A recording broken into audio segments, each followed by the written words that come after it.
creators and streamers themselves. So there's like very low pressure for people Right. when they do it all the time. And we're live.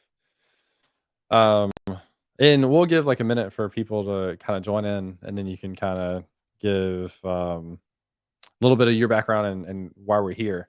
Did Yeah. you end up? You said you were. I'm assuming like semi jokingly. You said you're going to put together a bunch of questions. Do you have I do. a Well, it's not, checklist to walk through? it's not really like a bunch of questions. What I did was wrote down like topics, Nice. and um, there are questions kind of in there. I knew like if we talk about X, I'm not even going to say one yet. But if we talk about X, that just the conversation will like precipitate It's like, yeah. questions, And I'm like, Yeah. okay, we'll go that. Then we'll go to this, and we can go to that. Absolutely. And Becca gave me a good one yesterday. I'm like, oh yeah, that's a really Oh, good yeah? question. I can't wait to pick his brain on that. Love it. It's actually really cool. So since I've gone full time, I've probably had 5 friends send me almost the exact same message that Yeah. you sent about like wanting to go full time, which is so exciting. Like Mhm. I think it's so cool that we have the ability to Yeah, go and do our own thing for and sure. ideally be successful with it. Like it Yeah. hasn't been that long for me, but I don't know. And it's always interesting to me when people send me a message looking at me like I'm the person that has the Mhm. advice when these are also people, including yourself, that I look up to for content creation too.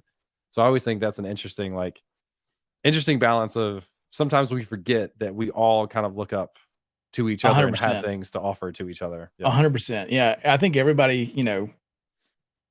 I've talked to about it, and this is it was something on my plate for like a couple years. I've been talking to a Hmm. few people about it, and it's Yeah. just like getting the motivation to do it, Hmm. you know? Um, it didn't hurt that probably 2 weeks after I decided, yeah, this is it. I'm done with where I'm at. I'm gonna do this. It's my Hmm. you only live once, give it a go. That you released your video like, hey, here's what I made last Yeah. year. And I'm like, okay, that's so it is doable, Yeah. Yeah. Uh, And we'll talk more about that. But welcome people that are joining us. Joaquin, Michael, Alex on YouTube, Clarkio on Twitch, another streamer on Twitch that I look up to. So if you're listening in on Twitch and not following Clarkio, you should go and do that. We got a few people here. Do you want to go ahead and like introduce yourself, and then just general topic for today is we've done a few of these that are similar, so we'll see where this goes. But open Q&A about content creation. So Michael reached out a week or two ago about just want to ask some questions. I've been trying to do more of these conversations in public for other people to benefit from them as well, and I enjoy doing this live anyway. So Michael, do you want to introduce yourself and tell sure. people a little bit about where you are? Yeah, sure. So I spent like 20 years doing .NET development primarily. I actually my first thing I ever programmed was Excel using VBA. I was not in software development. I was just trying to make my job easier because I lazy.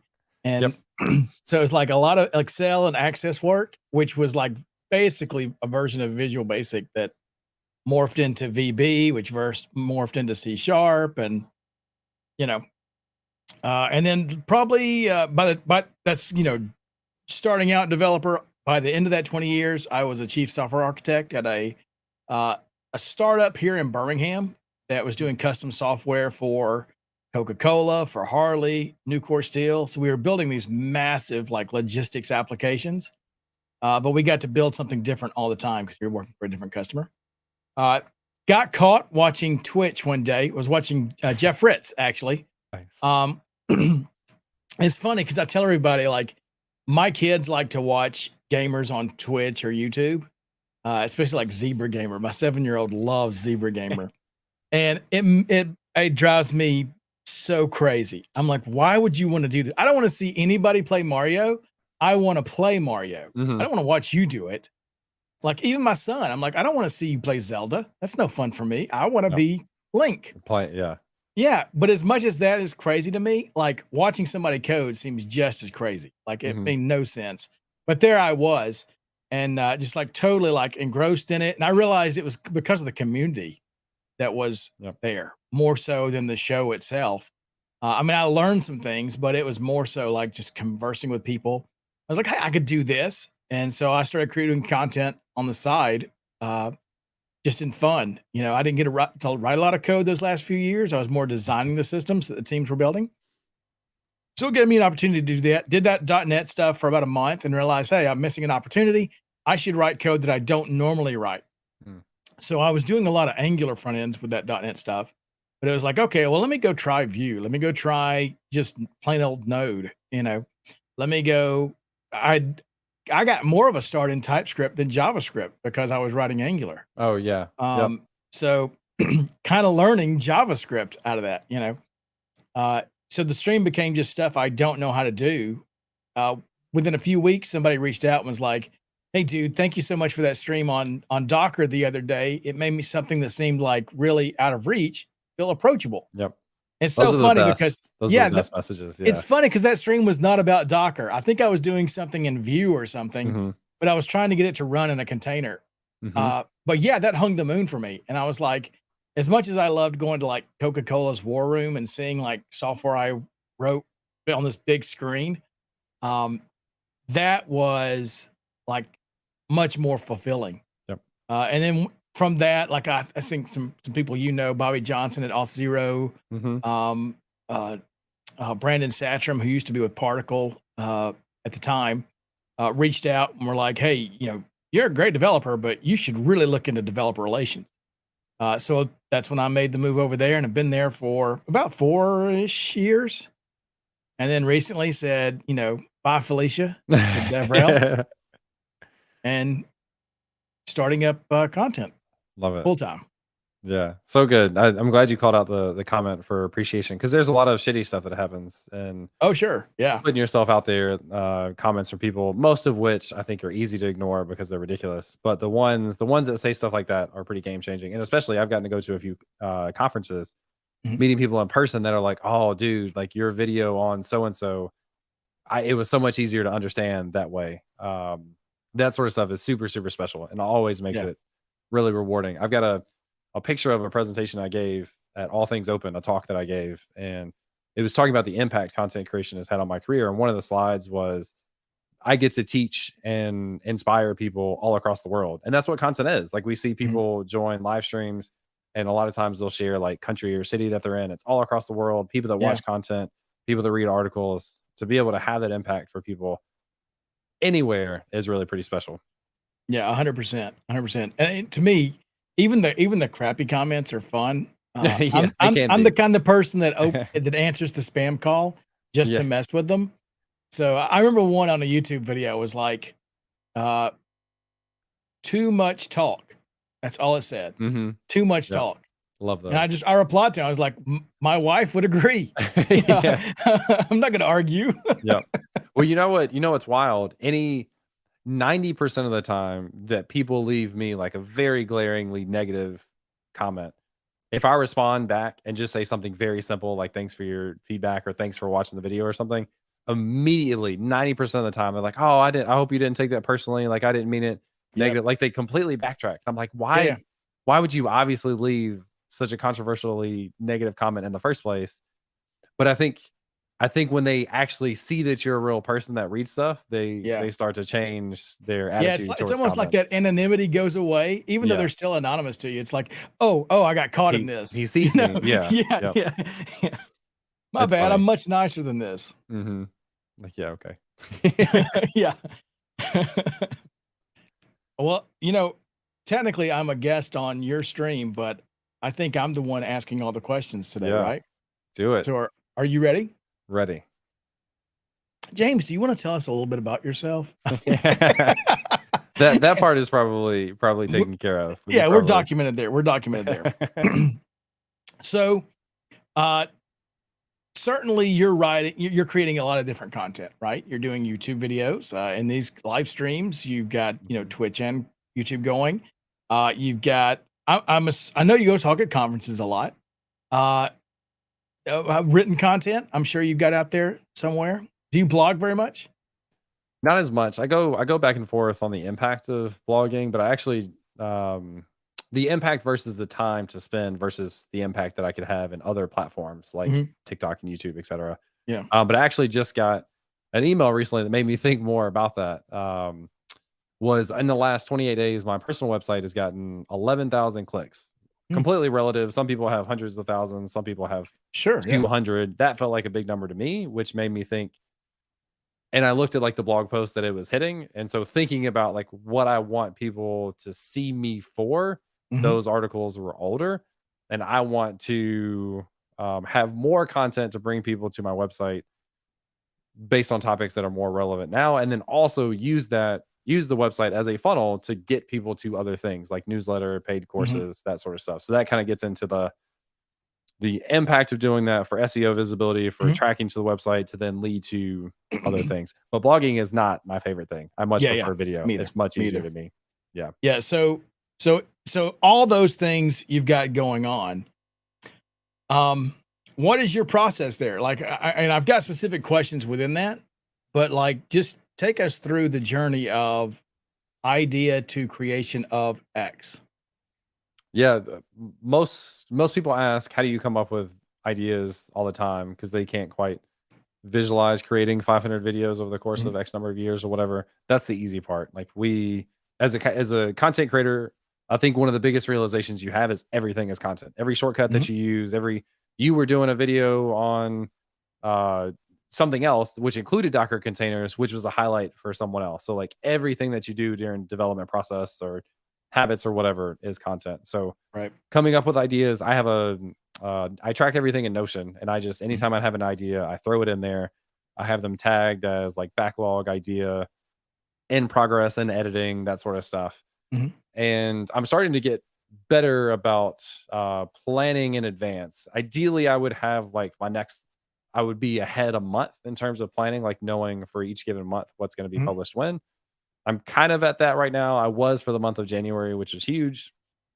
And I prioritize things that I'm excited about. I make sure that it's fun for me, and then um, just go through the kind of the basic steps of record, like building a demo if it's a hands-on tutorial or doing a Mhm. quick outline. I don't do many notes for videos, like almost like very few. It's just like bullet points of here's things to make sure to include, and Mhm. then So build a demo, you're not a record. script reader. No, not at all. That takes so much time. Yeah. Like, so I can't even imagine, and I know some people do that for talks too, which I don't Mhm. do, and there's, like, other additional reasons why I don't do that for talks, but that takes so Oh, much yeah. time. Now, the one I will caveat though, I'm trying to focus on a specific type of video for TikTok because I think I've been kind of all over the place. I don't think people are responding to them as much because it's not like they don't know they're gonna consistently get X type of video. And what I wanna do more of is skits, like the kind of developer satire type stuff, which I think is fun. Mhm. It's more creative. It shows More a of the stuff funny you're doing, outlet like, for on me. TikTok right now, right? It's definitely been a mix, but those have been probably my biggest ones are like the skit type stuff. Yeah. For those, I may write a little script just because it's hard to because I'll like record one shot of 1 minute this Right. way and me speaking and then go back and do the audio of the other person Mhm. on top of it. Mhm. And it's easier to know exactly what I'm gonna say, so I'll do scripts for that. But typically, no, I don't do Yeah. scripts for videos, just like bullet points of things to cover. I track with that completely. My first 3 or 4 videos, were scripted, and I Mhm. found, like, it took way longer to write. It Yeah. took way longer to record because then Mm. you've gotta, like, really, like, go over and over, "Oh, I said that wrong," or "I did this," or Yeah. whatever. It's much easier once I got to the point of, like, just do some bullet points Yeah. and kind of the flow you wanna go through and just go And and just run with it. Yeah. yeah, and I may go over, like, a point twice or 3 times, but it's mainly just because, "Oh, you know what? I forgot to mention this other thing too," Mhm. or, "I like the way I said that," whatever, you know? Yep. Yeah. Definitely that tracks. So how Um, often are you able to, like, reuse that? the reuse thing is interesting. I've gone back and forth on really encouraging repurposing of content. So Mhm, here would be my ideal state. Do a YouTube video. Out of that, I should be able to record 1 or 2 1-minute short form mhm, videos to go to TikTok and YouTube Shorts, and then do a short blog article for that. I Mhm. think probably what I'm going to do with my blog is start to use it as like create a blog post for a video, embed the video, which I've always done, but really only do kind of a short overview Mhm. of the content in written form. That way it's just easier to get that and it still has SEO value with the video there. Right. Um, a lot of people end up taking Clarkio and I have talked about this, taking clips out of a live stream or a video and Mhm. publishing those. I've found that those, unless it's like really a perfect clip, that those don't do as well Right. as opposed to actually recording a specific, like Mhm. recording that snippet specifically for the short form content. So Yeah. ideally those things would like repurpose across themselves. I still don't think I do that as well as I would like to. Yeah. I know it's, being in developer relations, it's a big thing to like repurpose your content for multiple Mhm. platforms, but Yep. it is really hard. Like I think about the streams that I used to do, and like to pull something specific out of that as a clip is really difficult because Mhm. sometimes those moments are 2 or 3 minutes long, Yeah. which is too long for a short. It's a really lengthy TikTok, even 2 or 3 Mhm. minutes. Uh, so you almost do have to. Matter of fact, I was trying to do this. I thought with the VS Code extension highlights that I was doing, I was like, you know what? I've got all that old footage. I'm just going to go back, splice it up, and make some shorts out of that. Mhm. And as I started doing it, I'm like, screw this. This is too much work. Like it would be just as easy for me to like look at my old bullet points from back then, And just pick the record it. three, and just Yeah. re-record it real quick. Like Yep. give me a 3 or 4 minute take that I can edit down to a minute, Yep. then to try and go back through all that and piece together. And I can still splice in some of it because when I recorded in the past, I would record there was two camera angles, but it was the Mm. same scene. Fancy. Yeah. Right? And luckily Premiere Pro like synced up the audio, so you didn't have to worry about that. Mm. But then like all of the like screenshots I did uh outside of that time. So like I would Mhm. just like bring up VS Code, okay, now I gotta show installing this. Okay, let me record my screen and Yep. install it. Oh, I'm gonna try this. Okay, let me just do that and record it. And just So I've splice it got those together. little things. Yeah, I've got those little things broken up into individual little clips. So I can still bring those into that short, and Mhm. this is how you install it or whatever. But yeah, it's really difficult to do it primarily for the short things. I feel like it's easier to do it for like the blogs. And it's probably easier to do it between even the live stream to Twitch, although that's really or Twitch to a live stream to like video. Mhm. Um, especially, and this may be just me, but like my stream was like so heavily dependent on chat or interactive with chat Yep. that you don't get that context on YouTube. They're like, Right. Yeah. It's hard. It's hard to get that full view unless it's dedicated for that. So that's one yeah, of the struggles I've had. Also, I still haven't found my process. I haven't really narrowed down my process for editing short form content because it's totally different than yeah. regular stuff. Are On you doing all your YouTube, own editing yourself? I'm starting. I've got someone that I've been working with to do more editing, but they haven't done any TikTok stuff yet. Mm. Yeah. On YouTube, Imposter Engineer, welcome by the way, asked, how frequently do you publish videos these days? Have you experimented with different schedules? I publish twice a week most of the time, which is Tuesday and Thursday. I haven't experimented with different schedules for that in a while. I make sure to publish at least once a week on Tuesday, and then usually have one on Thursday as well. So I don't know the impact that changing that would have or not. Is Tuesday and Thursday just because that you felt froggy on Tuesday and Thursday, or is it like I looked at my YouTube analytics and most of my people are online at 9 o'clock in the morning on Tuesday and Thursday? Yeah, I should. It's not a super informed thing. The one thing I don't want to do is publish videos like on back to back days. So I want to Right. at least have a day in between. So it could kind of be any combination of that. Mhm. I think I wouldn't do Monday in case I just don't have everything ready Monday morning to publish, which made it Tuesday, and then skip a day was Thursday. So I don't have. It's not like super um, based on analytics or anything. Yeah. Ryan on YouTube said, chat on your stream is a clown show, and Ryan is the lead clown, Ryan James Sullenberg. So welcome for that. Oh, about my stream? Oh no, it Mhm. is completely. Yeah. But I mean, it's to me, they're two different platforms with different Yep. different expectations from the audience. Like Mhm. Twitch expects you to respond, Yep. to be interactive. YouTube is very much not that way. Um, For live live stream streaming live, or live for streams are more so, yeah. but like you can't you can't really like do like a 2 hour live stream on Twitch, post it to YouTube and expect really good results. Yeah. Because so much of that stream is conversation with people that Mhm. have no context of unless you're gonna World have of chat, Brawl. like, on the screen that Yep. they can read along, but even then, it's difficult. Yep. Eli, welcome. Eli's episode on our podcast just went live on Compressed Oh, FM sweet. if people are curious. Also, Brandon just asked a question, which we could Mhm. both respond to. Is full-time content creation the next evolution of independent DevRel?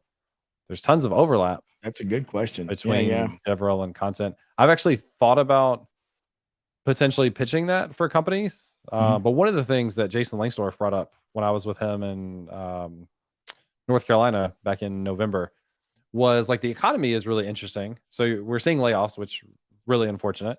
Right. And you're seeing the economy just struggling. And so because of that, it's companies I think are more hesitant to hire full-time DevRel members. Unfortunately, DevRel is Mhm. often one of the easy places to them. This is what like companies Right. perceive, easy places to cut. Um, and so Jason kind of mentioned this idea of like he could see companies doing a lot more of hiring developer advocates on a contract basis, Mhm. on a 6-month or a year basis, because then either side has expectations of knowing James is going to be gone in 6 months. So we're going to get this 6 months out of him, and then we'll be prepared for whatever it's next. Mhm. Maybe what's next is not backfilling anything. Yeah. Maybe it's like we're gonna see if we can get with him again or whatever. But Jason's point was like when the economy is down, so like paying somebody on a 6-month contract is safer than like giving them a salary and then potentially having to let someone go later Mhm. on. Mhm. But then also the idea of like you get into bigger people people in DevRel that have bigger brands, and most likely they're not going to be at that company for 6 years. Like they're going to be Right. like at a company for 1 or 2 years. And so he was saying like hiring on a contract basis for DevRel type stuff is almost like insulating themselves from not expecting someone to leave and then having to adjust to that. So anyway, I don't like Yeah. I think the economy definitely will play part into that. Um I don't know. I haven't really fully figured out what my pitch is for companies, but one of the things I would like to do is not necessarily do freelance DevRel for companies, but to do more of a 6-month relationship where I get Mhm. really deep in their product, do content consistently with their product, maybe create a course or like some bigger Yeah. asset for them. So almost acting like a content creator DevRel for the company, but not necessarily speaking at conferences, if that makes sense, and doing some of the other things that Yeah. DevRel is not. Yeah, I think you're kinda touching on what I was thinking there is there's there's 2 types of DevRel person, I think, today. One is the person who, like a Jason, like James, has a brand, right? Mhm. Who has a presence in social places. There's also those developer advocates that don't have any of those things, Mhm. right? They don't no Twitter. They just write, Yep. and they're kind of almost a writer for hire. I see if you're going to go the independent contractor route, you almost have to if you're gonna go out to like a Jason or a James, it has to be almost more of a contract for the contract, the creator kind of deal, almost like a sponsorship kind of deal. Mhm. Um, I think the ideas around courses, all that kind of stuff is great. That's genius. Uh, but the catch with that is like if I'm in developer relations, the company I'm representing is going to expect me to write blog posts for their blog. Yeah. They're going to expect me to be streaming on their Twitch streams or YouTube channels or creating videos for their YouTube channel.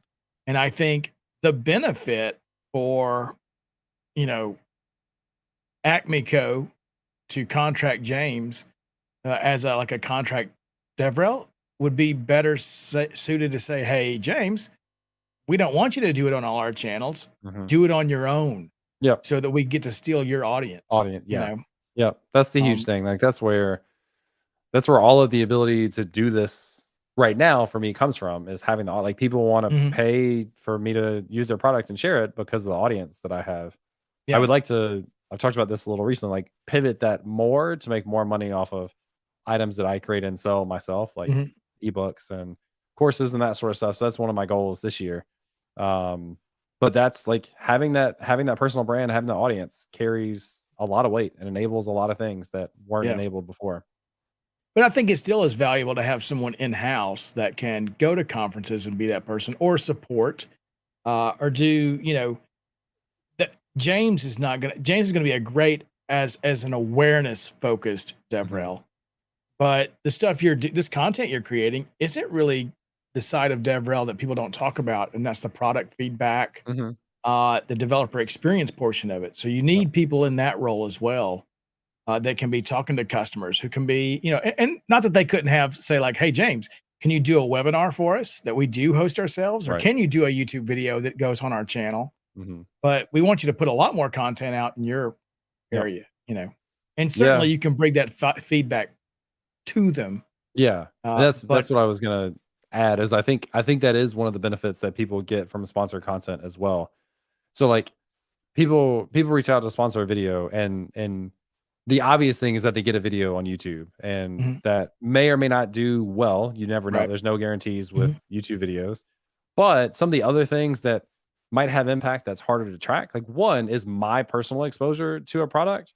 If I get exposure to a product that I like, which I like all of them, but if I find the right use case for myself, that may lead to other content that I create and that kind of snowballs. Like if that right. becomes something that I end up using in my website or my Discord bot or whatever it is, they're going to get that much more continued exposure as I build on that thing and share it as I'm working on it. So that's one benefit. And then the other is like you said, like the feedback of like, hey, this is someone that we have a deeper relationship with and someone else that uses the product and has Mhm, a struggle. If I have a struggle, like usually we have a dedicated Slack channel or Discord channel for us to talk about stuff. mhm, So they mhm. do get that feedback loop of knowing the challenges, pain points, or things that I really enjoy about a product versus lots of other ones that I've used. Yeah. Yeah, it'll be interesting to see how it plays out. I know at Deepgram, we were kinda playing with, how can we outsource some things, especially awareness stuff, Mhm. with influencers that are out there already, which would have been on their channels, not ours, Yep. you know? Yep. We'll see. And I've had people reach out just as um a general question of like, okay, well, maybe we'd also like you to create some stuff on our channel. Mhm, mhm. And I'm honest with them, like selfishly, I don't know if you want to pay what I want to charge to do Yeah. that because you're getting the same amount of like my experience as a content creator, but you're not getting the audience that I would have if it goes Mhm. on your channel. And so I've told people like I'd be happy to. I don't know if financially that's gonna make as much sense for you because I Yeah. don't want to I don't I would rather make more money doing the same thing and have it on my channel than having to make less money to do it on someone else's. So then if I charge the same amount, that's not as compelling of a thing unless they just really need a piece of content on their channel. I don't know. Yeah. Some other creators that I know have done and I don't know how they charge versus stuff they do on their own channel, but some people have done stuff for companies to help build Mhm. their YouTube channel or to build some of their documentation videos, that sort of stuff. I haven't gotten into that yet. Yeah, so I have done some of that. Mhm. It's no fun at all. Not at all. Yeah, I would be kinda hesitant to get involved in that again. Mhm. What is interesting though is, if you had, if you wanna grow your YouTube channel, me creating a video for it is not the answer. Mhm. But if you wanna, like, kinda leech from a community, maybe have some kind of webinar or a, live stream like this that's recorded where, we talk or interview, Mhm. and then have that where it's still like your brand, your people, people get introduced to your DevRel team or your marketing people or whoever that's, out in public like that. Yep. Um, but it Nick, still tries to pull that. yeah. Nick's got a fun question in the chat. Oh, On YouTube, would you consider doing videos for open source projects that need outreach? I haven't I haven't specifically done this targeted at open source. I have specifically done that idea for just smaller creators that create a product or a Mhm. tool or a plugin or an extension. So I find something that I enjoy, and I love the opportunity to leverage my audience to create a video to introduce people to something that I think is useful, but then also get more exposure for a thing that maybe wouldn't have. And one of my Mhm. biggest videos ever is it's over 1 million views, and it was about an extension in VS Code to called Thunder Client to Yeah. basically kind of replace Postman. And I can't say that I had a huge hand in their success, but I think I definitely played a part of Mhm. visibility because that video got over 1 million views, and that Yeah. extension has a ton of installs. And so that's a really cool thing for me to be a part of. I wish I had more control over making things go viral to increase that Right. visibility for other Right. people. But I don't know if you watch TikTok. Have you heard of Keith Lee? It's not development related at all. Yeah. I mean, I guess a food critic, but he's a TikToker that he just go to a restaurant and try stuff and rate it 1 through 10. That's his whole thing. Okay. And he's absolutely taken off, like Mhm. millions of followers. And what happens is he'll choose a struggling restaurant in Vegas, do a video on it, and the next day they'll have It lines blows out the up. Yeah. door. Yeah.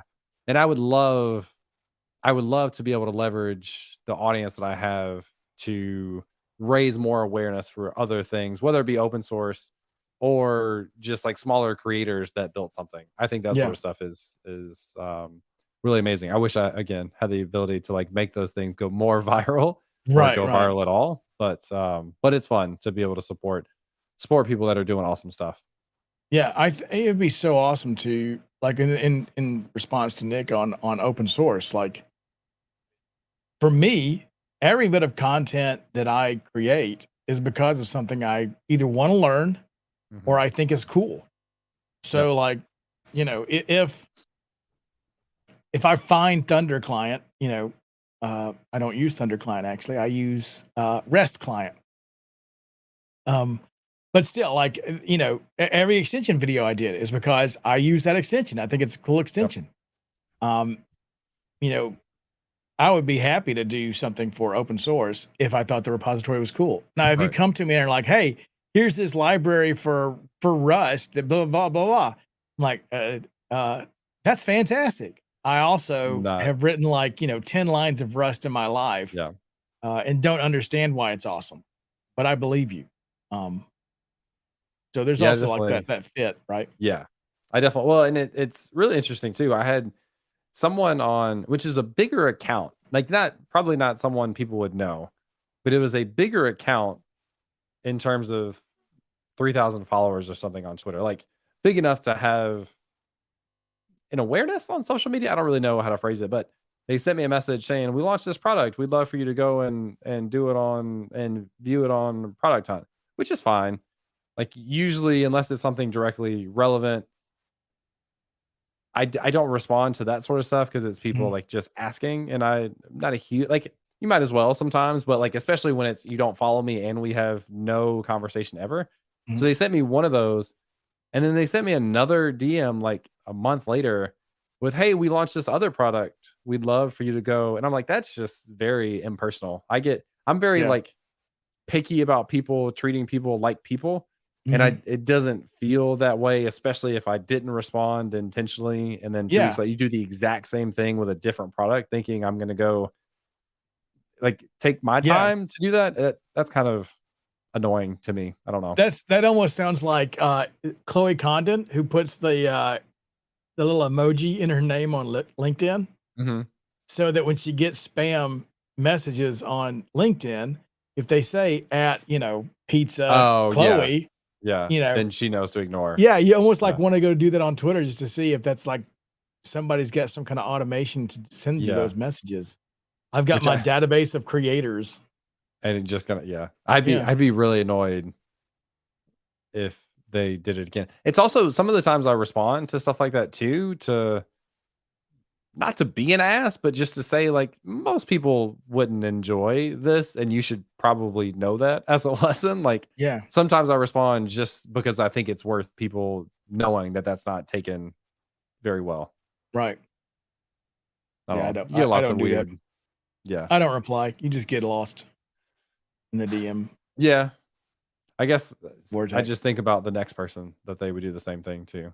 And maybe other people feel differently about those situations. I don't know. Yeah. Yeah, But any Clarkio chimed in on that message we were talking about a minute ago. Not every company needs a huge audience on mm, socials. Instead, they should lean on individuals to provide access to those audiences. I agree with that. You know, especially startups who don't have the budget for teams, and mhm. it's hard to get above the noise. Well, and that's where DevRel, whether or not it's a formal DevRel team, but that's where the impact of DevRel grows is through other people. So Mhm, me as a developer advocate, it's not just the amount of people that I reach, it's the amount of, and this is hard to track, but it's the amount of people that I reach that then go out and do things with mhm, it that then reach other people. Like that's where you scale impact with DevRel without hiring more people, is just paying attention to how do we enable developers that are already using the product? How do we show them that we care? How do we celebrate them to the point where they want to continue to use it and then continue to share the stuff that they're doing because yeah, they know we're going to support it. It's something they believe in, and now other people are starting to pay more attention to. So I think that's a big part of the impact of DevRel that I don't feel like gets talked about as much because they just look at like the first level of mhm, interaction and not what some of those individual people are doing to have right, impact. yeah. Okay, you ready for the next one? Do it. So then What? Sorry, real quick. Alex on YouTube asked if you have a YouTube channel. if I do, yes, it's called Bald Bearded Builder. Should It's the get. same everywhere. Other than, GitHub and Twitter, I'm Uncle Jolly, everything else is Bald Hmm, Bearded Builder. Say it 3 times fast and get a prize. ball builder builder. Nope, can't do it. Ball I bearded barely builder. say it. Yeah. So about 6 months ago, 4 to 6 months ago, my 13-year-old daughter, we knew she was gonna have to get braces, but we were, Mm, like, waiting for her, like, last baby teeth to drop, mm, and she's all nervous about it.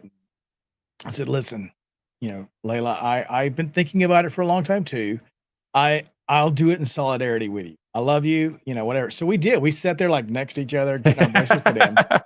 The problem is my handle everywhere is Bald Bearded Builder. It was and hard you enough have to say when I didn't have without, yeah. braces. So now I'm like really struggling.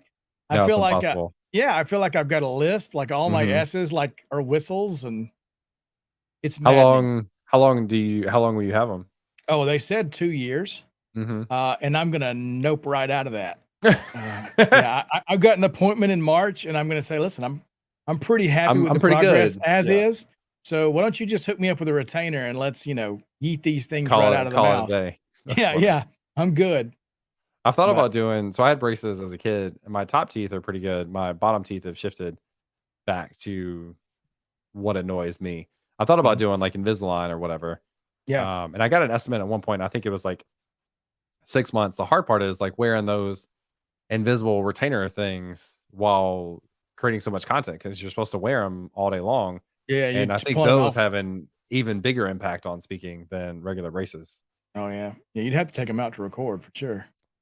What got Yeah. me is I I was don't know. sitting in the chair, and they're, like, getting ready to start, and they're like, "Oh, well, it looks like you are getting the metal ones, or looks like you're not getting the clear ones," I think they said. Hmm.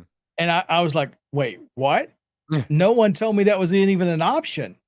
Oh, that's And they're good. like, That's "Oh, great. did you want that?" I'm like, "Of course I would want that. I'm on Yeah. video all the time." Yeah. And, they're like, "Oh, well, you've already Too paid late. for these." I'm like, "Are you kidding me?" Like, Like, I'm sure we could do a refund of some sort. are you yeah, are you seriously? Like, come on. Sure, we could figure this out. So, yeah. Yeah, what I found was I thought I had unconditional love for my 13-year-old, and it turns out there's conditions. Mm. Like, there's And there's there's a limit to the love. braces longer than a It's year it's is that about limit? 5 months worth of braces. That's 5, as yeah. far as it goes. I love that. I'm good. You can go ahead and take these out. Yeah, yeah, I'm good. Yeah, we'll have them gone. I love it. So, yeah, bald What's bearded builder everywhere. Are you sweet. ready for the next one? Let's do it. Prepare. So we talked about, you're creating a lot of content. It's hard to do your reuse just because of the different formats and that sort of thing, repurposing. I'm curious as to like what level of automation you have built into this process. So, like, I know you're creating content, and at some point the video's done, right? You've got it maybe uploaded to YouTube, just waiting. Now, unless you're like the person who like uploads it that morning, like Historically, that's who I've been. really, you're not a Yeah. scheduler at all. You're okay, okay. I'm Uh, getting better. Historically, especially when I was doing it on the side, was every yeah. Tuesday I was Oh, scrambling to sure, get that's harder. video ready. I'm getting better at it though. So, what kind of automation do you have around like announcing that video on socials, like Twitter or in your Discord server? I know you've got like a Discord bot that does a lot of stuff. Yeah. Um, you know, Yeah. So we have it's just built into the Me 6 bot in mhm, Discord, but we have registered people that have told us they have YouTube channels with that bot, and that mhm, will take care of publishing in Discord right? when those people, including myself, create a video and it tags. We gave people like reaction roles to where they can get tagged. I forget what the Mhm, actual tag is, but it's basically like people that care about YouTube videos will get a notification mhm, mhm, when a new video gets posted. right. YouTube notices is the tag. Okay. Um, so we have that share automatically. That's not just for me, that's for everyone. And then also I have for promoting other people, I have a share command in Discord where people can share stuff that they've created. I Mhm. get to approve it or not, and then I have some automations around including that in my newsletter and or tweeting it out once a night. So you'll see a like I have a seen that. I've seen that a more bot lately, it tweet. seems like. Yeah, I've gone through phases of like not updating something Mhm, and it just being broken for a while. So it's been working for a few weeks consistently now, which is good. mhm, I found sharing YouTube video on Twitter almost always does nothing. yeah, And there's like people have had this feedback for a long time, which the idea for these platforms is you want to create value for the individual on that platform. And and sharing a YouTube video is not necessarily providing value on that platform. Like you can mhm, watch the embed, but if they're right, going away from Twitter, that's not good for Twitter because they're going to another platform. right. Anyway, anytime I share a video, it like I might as well have not shared it. So I don't share a Mhm, lot of my videos on Twitter mhm. because I don't feel like people respond to it. I There's no think value. It's just it more yeah, noise. it doesn't seem like there's very much if any, especially not to influence in a dramatic way a Yeah. video. I think something like that alternatively could do better is doing like the thread idea of like here's 5 things from this video. Mhm, So I may invest more time into that. There's actually a product that I want to go back to and kind of try again called Contenda mhm. that Yeah. Cassidy Williams actually is the I think the CTO of now. CTO, yeah. Yeah. So that has the ability to generate like Twitter Blog post, threads. Yeah, tweet, blog posts, Twitter Twitter thread. threads, Yeah. yeah. So I experimented with that for a little bit. I kind of would like to revisit that.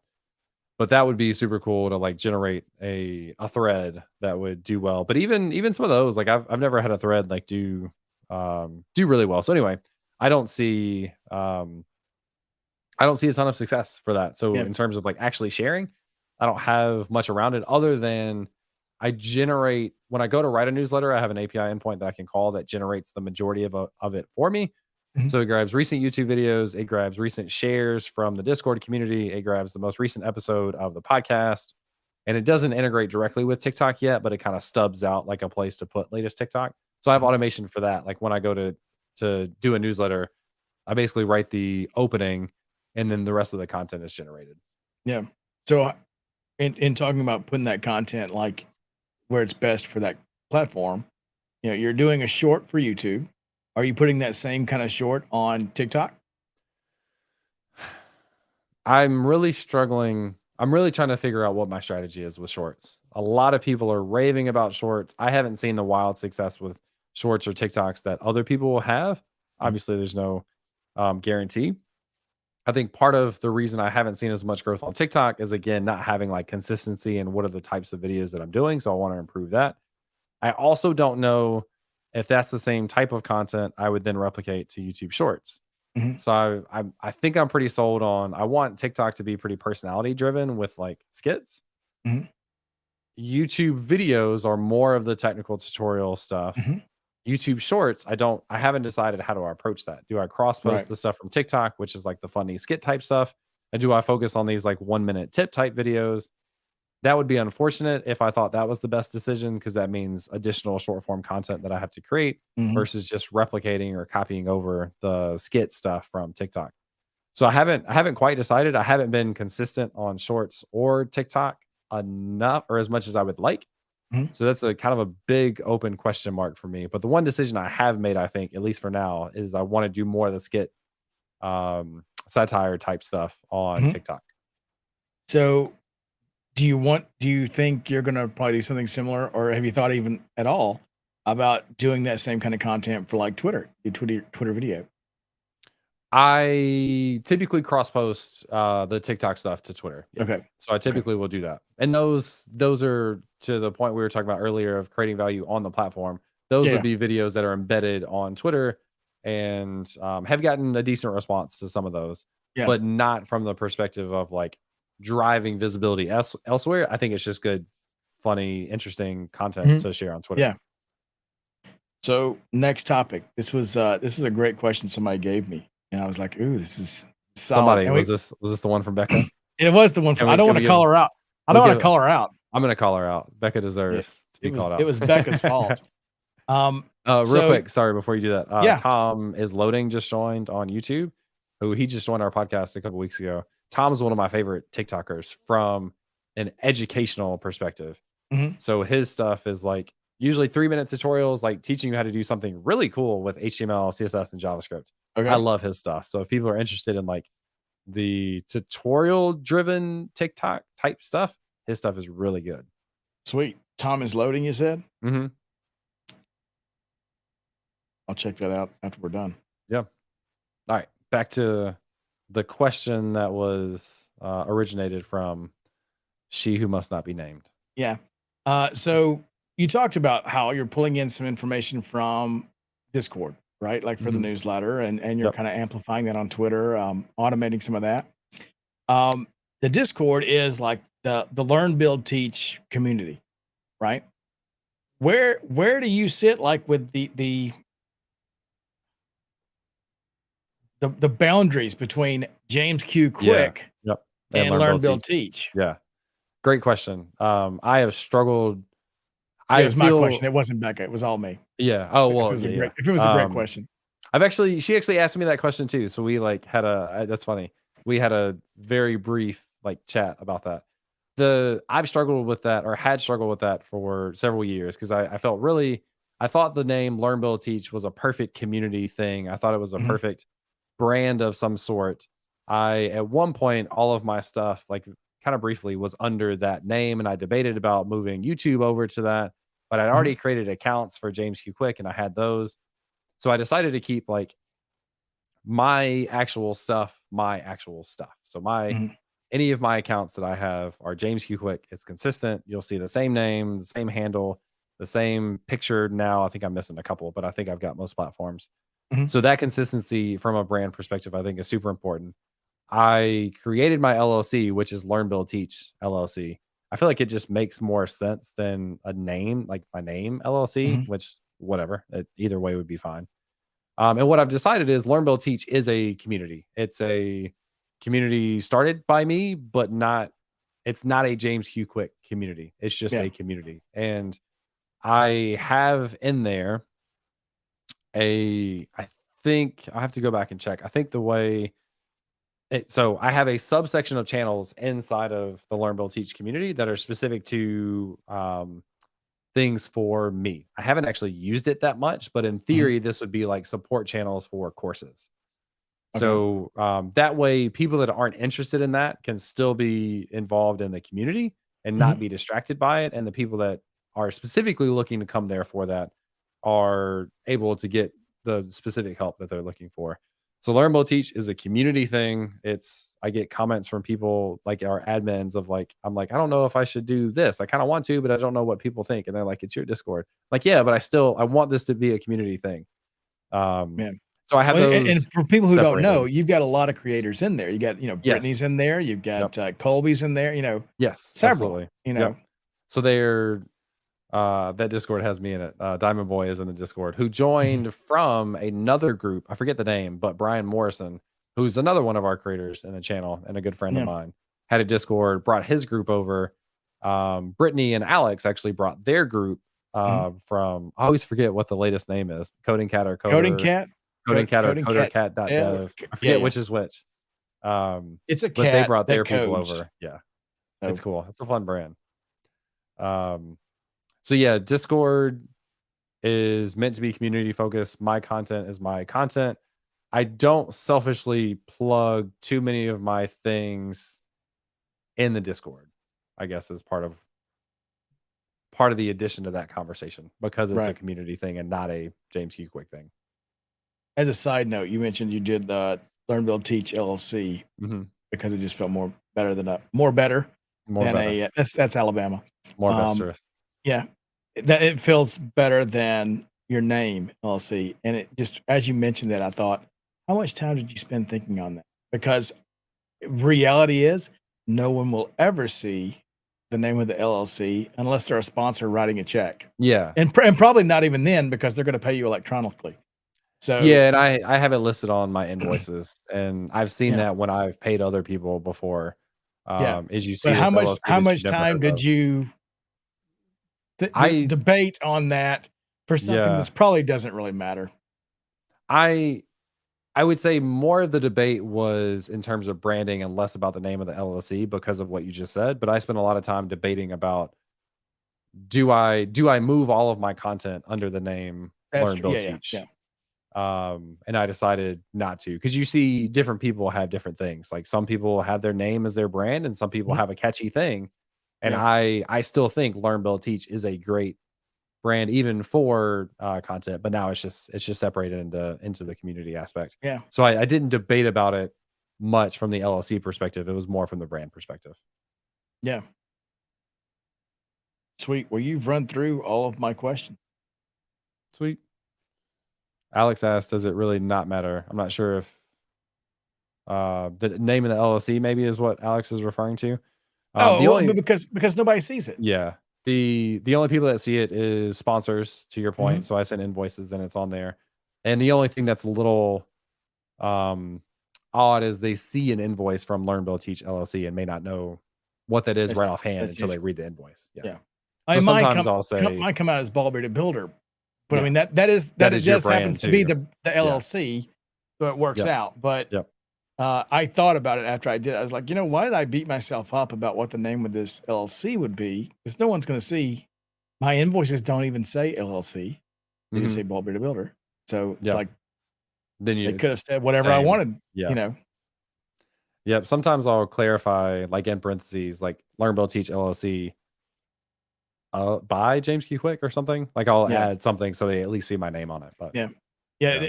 It was kind of a joking question in that how many times do we spend time Thinking about stuff that doesn't deciding things actually. that doesn't Yeah. really, Yep. who cares? Yep. Yeah. That definitely nobody really knows that until they have to write me a check.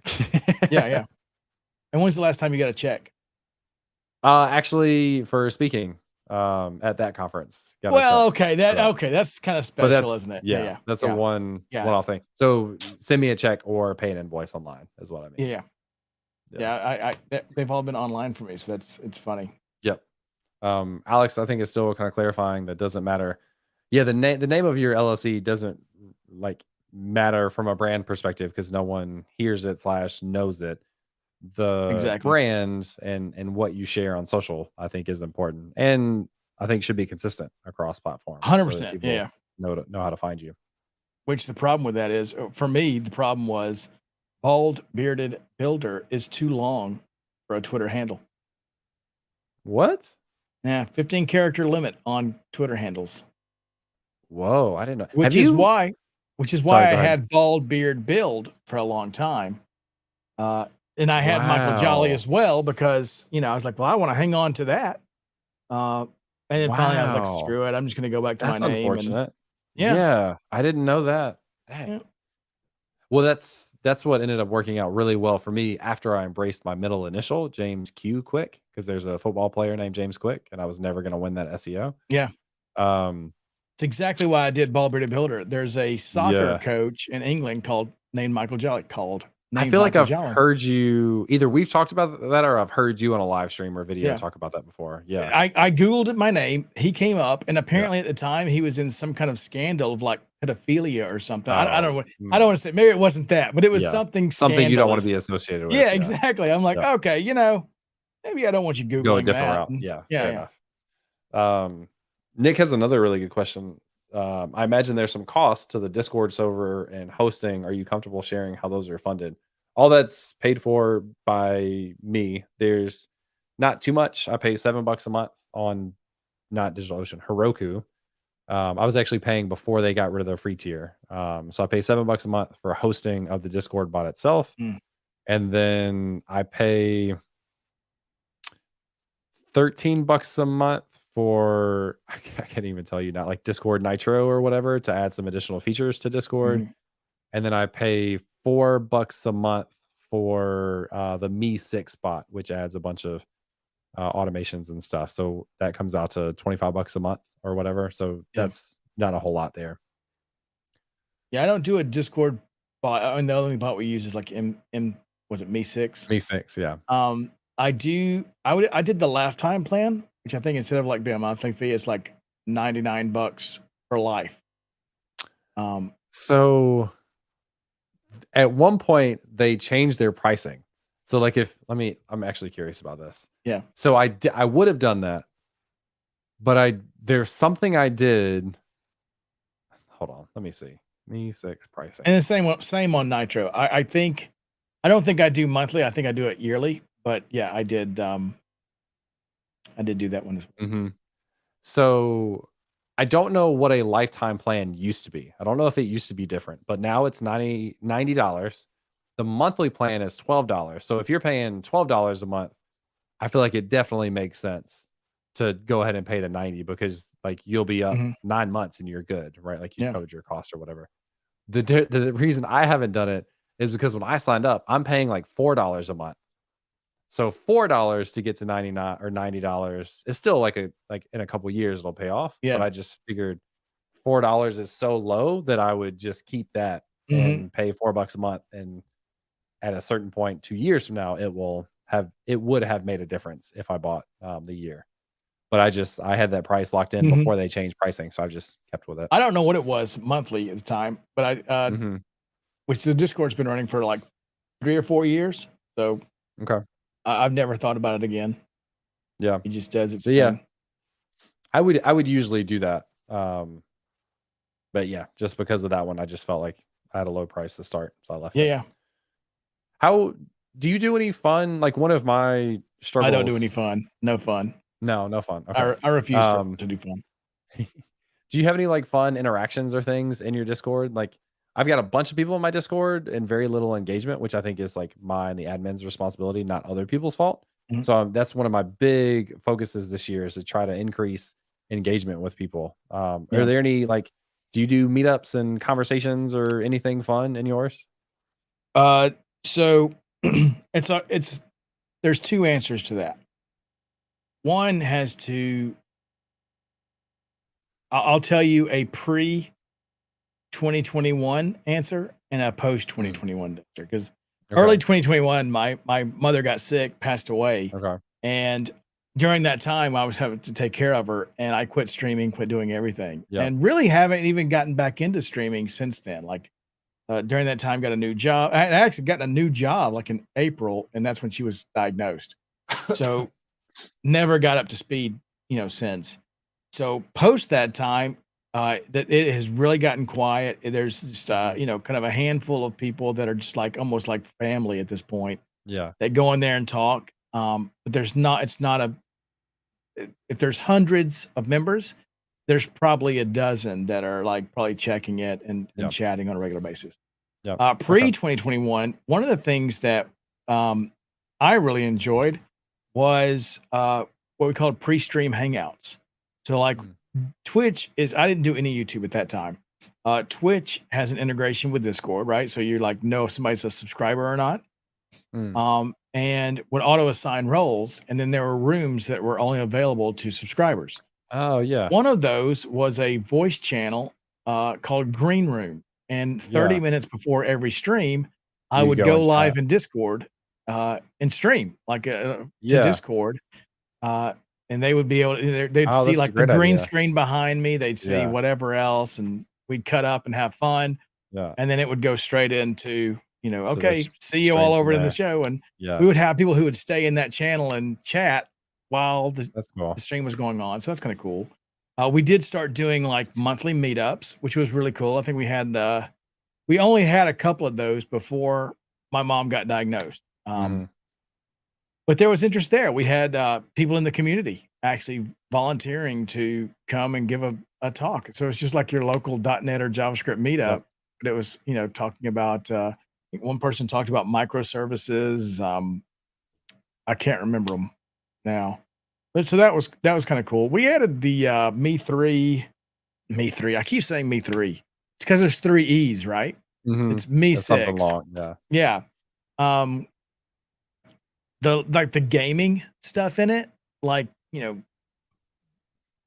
what is it? It's like you